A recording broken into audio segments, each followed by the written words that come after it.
معاشرے کے اندر وہ پروڈکٹیو افراد بن سکیں. تو یہ چیزیں ایک دوسرے کے ساتھ کس طرح سے انٹر لنک ہیں. تو اگر یہ چیز نہ ہو تو پھر اس معاشرے کے اندر ظلم جو ہے وہ پریویل ہو جاتا ہے.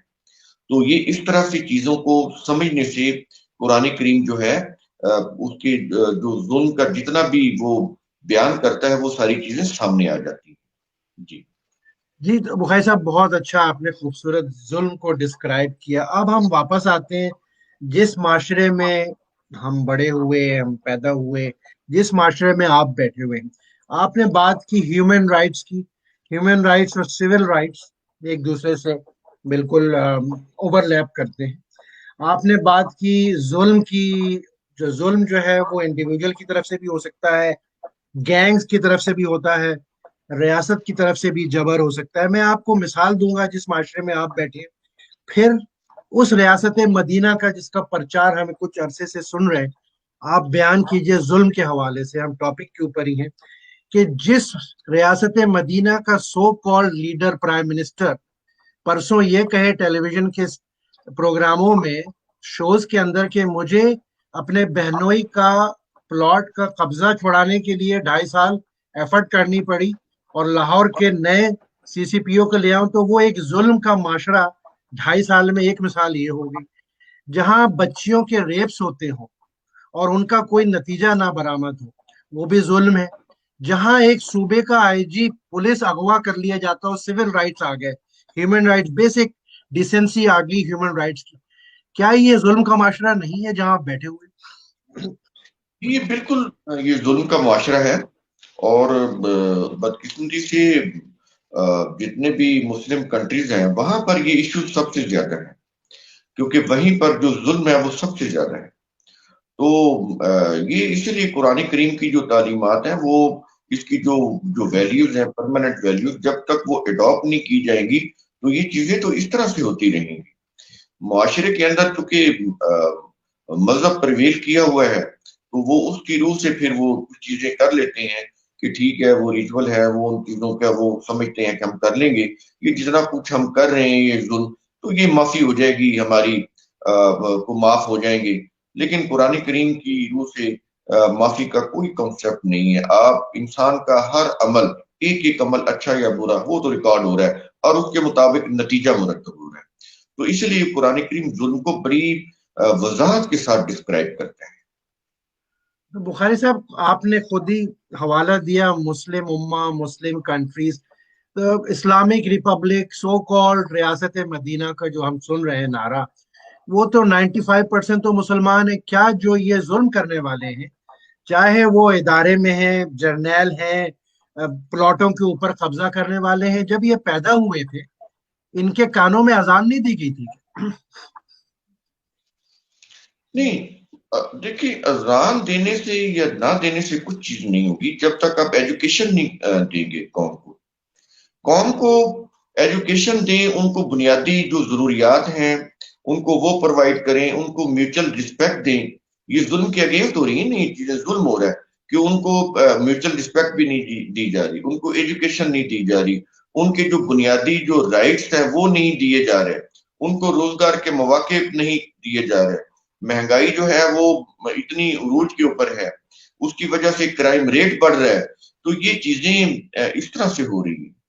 نہیں تو بخاری صاحب، جو گیور ہے وہ اور جو ٹیکر ہے، دونوں ہی مسلم معاشرے کے رکن ہیں. ان دونوں کی کانوں میں اذانیں دی گئی. دونوں کو قرآن کی روح سے جو آپ نے فرمایا ظلم کا پتہ ہونا چاہیے، اور اس کی جو ہے وہ کہنا چاہیے ریورس کرنا چاہیے اس کورس کو. تو کون کرے گا؟ اوپر سے فرشتے آ کے تو نہیں کریں گے نا. آپ کیا کہیں گے اس بات؟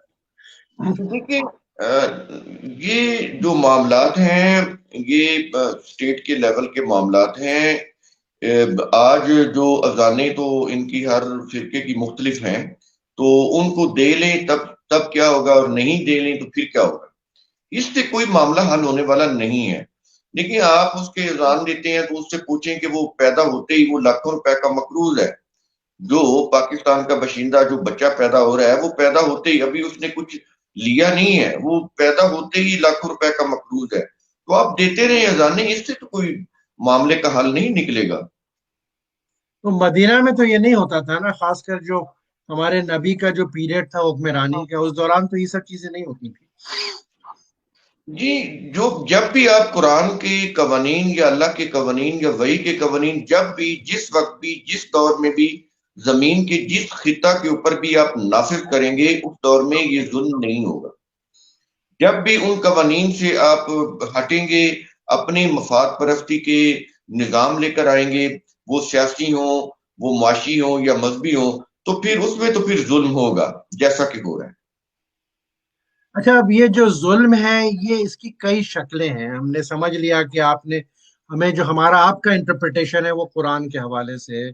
ہمیشہ آپ کے ہر سیگمنٹ میں قرآن کو آپ انٹرپریٹ کرتے ہیں کہ بیسک ویلیوز پہ قرآن کی ٹیچنگ اور ان کی قرآن کی جو ڈائریکشن ہے وہ کیسے اپلائی ہوتی ہے. ٹھیک ہے.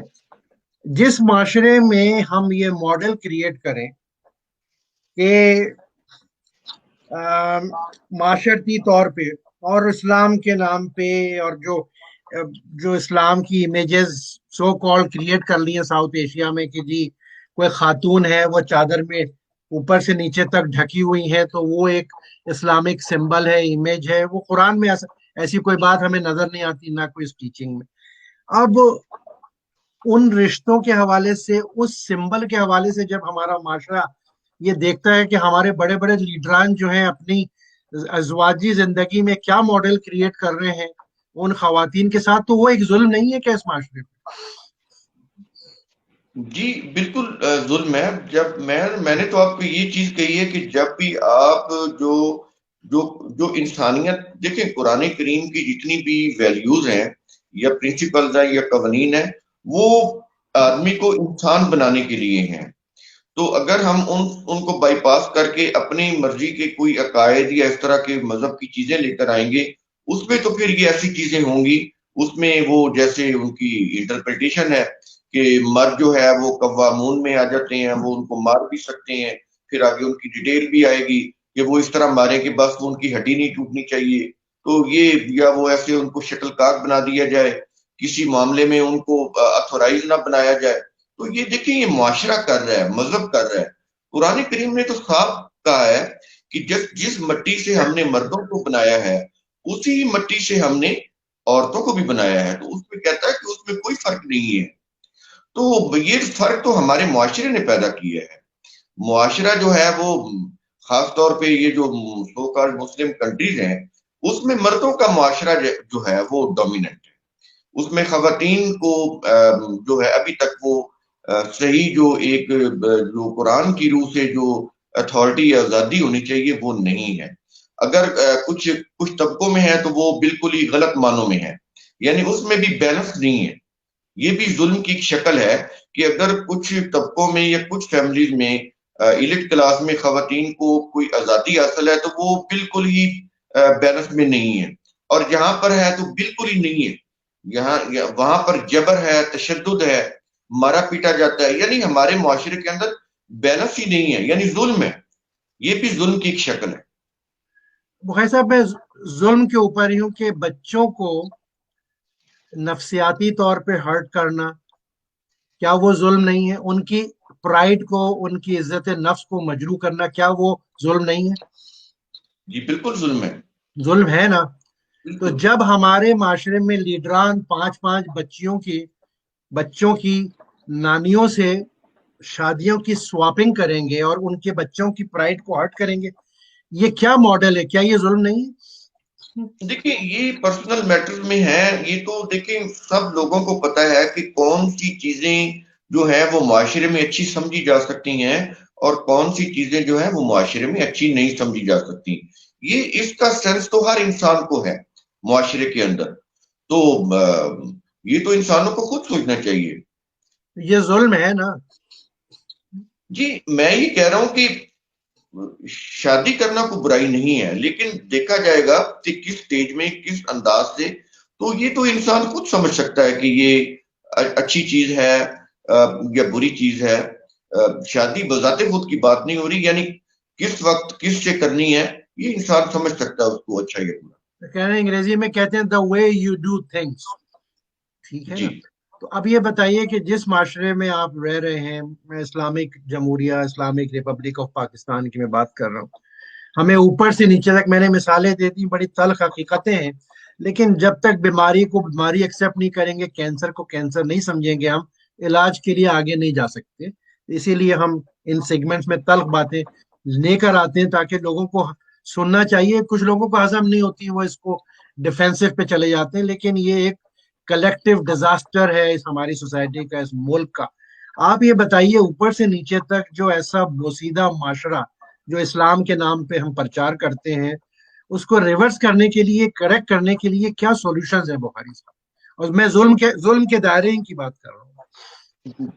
دیکھیے نا، یہ بھی تو ظلم ہے نا کہ جو ویلیوز اللہ تعالیٰ نے انسانوں کی فلاح کے لیے دی ہیں، ہم ان کے اوپر آ ہی نہیں رہے۔ ہم ان ویلیوز کو بالکل ابینڈن کیے ہوئے ہیں۔ جو پرنسپل، جو انجنکشن قرآن کے ہیں، ہم نے بالکل ان کو سیٹ اسائڈ کیا ہوا ہے، ایک طرف رکھا ہوا ہے۔ ہم نے اپنی وہ مذاہب یا اپنے مسالک کی روح سے اپنا جو وہ چلا رہے ہیں، عقائد کی روح سے وہ چیزیں چل رہی ہیں، تو اس کے اندر تو جو کریٹر ہے اس کے ضابطے تو کہیں بھی نہیں ہے، نہ سلیبس میں بھی نہیں ہے۔ یعنی آپ یہ دیکھیں کہ ہمیں جو سلیبس پڑھایا جا رہا ہے، وہ چاہے پاکستان سٹڈی کا ہو، چاہے وہ اسلامک سٹڈی کا ہو، دونوں کے اندر ہمیں وہ حقیقت نہیں پڑھائی جا رہی۔ تو یہ ریورس کیسے ہو سکتا ہے، اصلاح کیسے ہو سکتی ہے؟ انگریزی میں کہتے ہیں کریکٹیو میجرز، کہیں سے تو شروع ہوگا نا، تو آپ کیا سجیسٹ کریں گے؟ نہیں، وہ صحیح تو اسی طرح سے ہو سکتے ہیں، پہلے تو اپنی غلطی مانیں کہ یہ غلط ہے، اس کو چھوڑیں، اس کے بعد پھر آپ صحیح کام کی طرف آئیں، اپنا سلیبس صحیح بنائیں، اپنا سسٹم جو ہے وہ صحیح بنائیں، وہ پولیٹیکل ہو یا اکنامک سسٹم ہو، اس کو صحیح بنائیں۔ معاشرے کی گرومنگ کریں۔ بچوں کو رٹا لگوا رہے ہیں، لیکن بچوں کو کوئی سمجھ نہیں ہے۔ ایک ایم اے انگلش جو اسٹوڈنٹ ہے، جس نے ایم اے انگلش کیا ہوا ہے، وہ اس کو آپ کہیں کہ اس ٹاپک کے اوپر آپ لکھ دو، وہ لکھ نہیں سکتا، تو کیا فائدہ اس تعلیم کا؟ تو ہم نے تو ایک ہر چیز کا ایک خانہ پوری سی کی ہوئی ہے، ایک ڈنگ ٹپاؤ سا ہے ٹمپریری ہر چیز میں، کہ آج کا دن گزر جائے، کل جو ہے وہ دیکھی جائے گی۔ تو اس کو ہم نے قسمت پر، تقدیروں کے اوپر چھوڑا ہوا ہے۔ تو یہ اس طرح سے چیزیں ہو رہی ہیں، اس طرح قومیں اس طرح سے آگے نہیں بڑھتی۔ قوموں کے لیے تو پلاننگ کرنی پڑتی ہے، ان کی ہر پہلو سے پلاننگ کی جاتی ہے، ان کی گرومنگ کی جاتی ہے، ان کے اندر اچھی اخلاقیات جو ہیں وہ ڈیولپ کی جاتی ہیں گھر کی سطح کے اوپر۔ اب دیکھیں، یہاں پر اتنی مہنگائی ہوگی، اتنا جرائم ہوں گے، اتنے ہی ظاہر جرائم ہوں گے۔ مہنگائی ہے، بے روزگاری ہے، پھر جرائم کا ریٹ بھی بڑھے گا، اور وہ بڑھ رہا ہے اور بڑا بھی ہوا ہے۔ اور اس میں پھر دیکھیں سچ اور جھوٹ کی تمیز ختم ہو جاتی ہے۔ یعنی اب وہ لیول آ گیا ہے کہ جس میں ڈسٹنکشن ہی ختم ہوتی جا رہی ہے کہ صحیح کیا ہے اور غلط کیا ہے۔ ہر بندہ یہ چاہتا ہے کہ اوور دا نائٹ میں امیر ہو جاؤں، وہ چاہے ڈکیٹی کر کے یا کرپشن کر کے یا اختیارات کا ناجائز فائدہ اٹھا کے۔ یہ ساری ظلم کی شکلیں تو ہیں۔ اچھا، دوسرا جو ظلم کا ایک اور فیکٹر ہے، پاکستان کے حوالے سے کہوں گا، بنگلہ دیش بھی ہے، ہندوستان بھی، ساؤتھ ایشیا، کہ ہمارا جو ایک انسٹیٹیوشن بنا، صحیح یا غلط، وہ بنا ملا کا انسٹیٹیوشن بنا، حالانکہ نہیں بننا چاہیے تھا۔ اور وہ مدرسوں میں جو ظلم ہوتے ہیں بچوں کے ساتھ، بچیوں کے ساتھ، اور جو واقعات میڈیا میں آ رہے ہیں آج کل، سوشل میڈیا میں آ رہے ہیں، وہ بھی ایک ظلم کی شکل ہے۔ ان ان امیجز کے ساتھ، ان خبروں کے ساتھ، جو واقعی ظلمی ہے، کیا لوگ مذہب سے دور نہیں ہوتے چلے جائیں گے؟ جی، میں جہاں تک میں سمجھتا ہوں کہ دیکھیں، جو معاشرہ جتنی گھٹن پیدا ہو چکی ہے، ہمارے ہاں بات کرنے کی اجازت نہیں ہے۔ اگر آپ بات کریں گے تو بین ہو جائے گا سب، یا آپ کو کل کر دے گا، مرڈر کر دے گا۔ تو ایکسٹریمزم بہت زیادہ ہے، بات اتنی گھٹن ہے کہ آپ بات بھی نہیں کر سکتے۔ اس میں پھر کیا ہوتا ہے، کچھ لوگ تو بالکل پھر مذہب کی طرف ہی اور مزید چلے جاتے ہیں۔ یعنی ان کے ذہنوں میں ہوتا ہے کہ ہماری قسمت میں ایسا لکھا ہوا ہے، تو چلو جی اللہ مالک ہے، دیکھا جائے گا جو ہوگا۔ تو لیکن بہت کم لوگ ہوتے ہیں جو پھر اس کے مذہب کے خلاف بھی ہو جاتے ہیں۔ آپ یہ دیکھیں کہ جن علاقوں کے اندر بہت زیادہ مذہبیت ہے، ریلیجس ہے، جیسے پشاور کا ایریا ہے، آپ یہ دیکھیں سب سے زیادہ جو ایتھیسٹ ہیں وہ پشاور میں ہے، پاکستان کے اندر۔ یہ ریئیکشن ہے، یہ ریلیجن کا ریئیکشن ہے کہ وہ اس سے بالکل ہی وہ انکار کر گئے، اللہ کی ذات کا ہی انکار کر گئے. تو یہ بھی ایک ظلم کی قسم ہے کہ ہم نے اس طرح سے وہ مذہبی عقائد اور اس کا تشدد اور جبر اتنا زیادہ ہے کہ آپ بات ہی نہیں کر سکتے، کسی کی کتھارسس ہی نہیں ہو سکتی. تو اس سے پھر وہ کیا ہوتا ہے کہ وہ بالکل ہی علیحدہ ہو جاتی ہیں، کیونکہ متنفر ہم ہو جاتی ظلم کے ٹاپک پہ ہیں بخاری صاحب، ہمارے پاس ابھی کچھ تھوڑا سا وقت ہے. ابھی ایک ریسنٹلی واقعہ ہوا، عدنان خشوگی کا، جرنلسٹ کا، ٹرکی میں جس طرح مارا گیا، اور اس میں سعودی عربیہ کا امپلیکیشن انٹرنیشنل میڈیا میں. اب جب ہم باہر ویسٹ میں بات کرتے ہیں، سعودی عرب کی بات ہوتی ہے، کسی اسلامک ملک کی، اور کیونکہ وہ سعودی عرب جو ہے وہ سو کال انگریزی میں یہاں یوز ہوتا ہے custodian of the holy shrine, یعنی کہ جو ہمارے خانہ کعبہ ہے اس کے وہ کسٹوڈین ہے. حالانکہ اس فیملی سے اسلام کا یا مذہب کا یا کعبے کا کوئی تعلق نہیں، یہ تو بحری قزاق ہوتے تھے جو رولر بنا دیے گوروں نے. اچھا، اب یہ جو امیجز آ رہی ہیں کہ انہوں نے مرڈر کرایا، یہ بھی ایک ظلم ہے کسی تھرڈ کنٹری میں جا کے، اور اس کو ویسٹرن میڈیا ریلیٹ کرتا ہے اسلامک بلاک سے، کعبے کے سمبلزم سے. یہ سب چیزیں بری امیجز نہیں ہیں اسلام کی روح سے، قرآنی ہدایت کی روح سے؟ اور جب ظلم کی یہ امیجز دکھائی جاتی ہیں، دس از کاؤنٹر پروڈکٹیو ٹو مذہب. کیا کہیں گے؟ دیکھیے یہاں پر یہ سمجھنا پڑے گا، بلکہ سمجھانا پڑے گا. جیسے ہمارا میڈیا ہے، ہم اس کے اوپر بات کر رہے ہیں، ایک انٹرنیشنل لیول کے اوپر لوگ سن بھی رہے ہیں، لیکن یہ لوگوں کو بتانا پڑے گا کہ ایک ایکشن ہے جو مسلمانوں کا ہے، جو ہم سو کال مسلم ہیں، تو یہ اسلام نہیں ہے. یعنی اس کو یہ پریزنٹ نہ کیا جائے کہ یہ اسلام ہے. آج اگر سعودی عرب کے بادشاہ نے کوئی بات کہہ دی ہے، یا ترکی کے بادشاہ نے کوئی بات کہہ دی ہے، یا پاکستان کے یا کسی بھی ملک کے وہ جو اس کا پرائم منسٹر یا پریزیڈنٹ اس نے بات کر دی ہے، تو یہ ڈزن اسلام، یہ اسلام نہیں ہے. اسلام وہ ہے جو قرآن کے اندر ہے.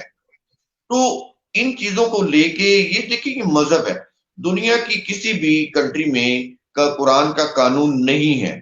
وہاں پر ہر کنٹری کے اپنے مذہب ہیں، اپنے مسالک ہیں، ان کی روح سے ان کے عدالتی قوانین بنے ہوئے ہیں. تو قرآن کا تو قانون کہیں بھی نہیں ہے. تو جب کہیں بھی نہیں ہے تو اس میں پھر اسلام کا تو نام ہی بدنام کر رہے ہیں. بلکہ اسلام نے کیا بدنام ہونا، پوری دنیا کے اندر ان کے خلاف ایک نفرت پیدا ہو رہی ہے. تو جیسے ایک جہاد کا عنصر ہے، وہ بھی انہوں نے اس کو غلط انٹرپریٹ کیا، جس کی وجہ سے پوری دنیا میں نفرت بڑھی کہ یہ ایکسٹریمزم جو ہے وہ اس کی روح سے بڑھا. اور یہ امریکہ کے اندر بھی قرآن چلائے گئے، کیونکہ ان آیات کا یہ ترجمہ کیا گیا کہ ان کو مارو، جہاں کہیں بھی تم انہیں پاؤ، انہیں جہاں بھی پاؤ تم ان کو قتل کرو. تو یہ ترجمہ غلط کیا نا انہوں نے. اس کی روح سے پوری دنیا میں آج دیکھیں نفرت پیدا ہوگی ان کے خلاف، قرآن بھی جلائے گئے، اس طرح کے واقعات بھی ہوئے. تو جب بھی دیکھیں کوئی بھی قوم، وہ مسلم ہو یا غیر مسلم، جب بھی وہ عدل پر نہیں ہوگی تو پھر اس کے ساتھ یہ معاملہ ہوگا، وہ مسلم ہو یا غیر مسلم. جب بھی آپ عدل سے ہٹیں گے تو آپ کے ساتھ یہ معاملہ ہوگا. بہت شکریہ عطا بخاری صاحب. اختتامی کلمات اگر آپ کہنا چاہیں ظلم کے حوالے سے، اور اگین میرا جو ایمفیسس ہے وہ یہ کہ how to reverse the course, please آپ فرمائیے گا. سر جو ریورس کرنا ہے وہ تو کرنے میں کوئی مسئلہ ہی نہیں ہے. ہمارے پاس بنے بنائے قوانین قرآن کے اندر ہیں. مسئلہ یہ کہ اس کی طرف ہم آ نہیں پا رہے، اس کی ایجوکیشن نہیں ہے لوگوں کے اندر. جو مذہب ہے لوگ اس کو اسلام سمجھ رہے ہیں.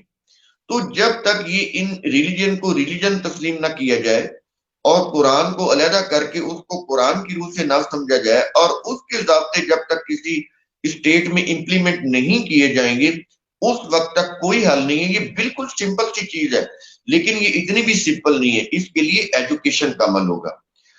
میرا فوکس بھی اسی کے اوپر ہوتا ہے کہ لوگوں کے کانسیپٹ کلیئر ہوں، قرآنی آیات کیا کہتی ہیں اس کے بارے میں کانسیپٹ کلیئر ہو. یہ کہیں بھی مذہب کی بات نہیں کرتا، یہ پوری انسانیت کی بات کرتا ہے.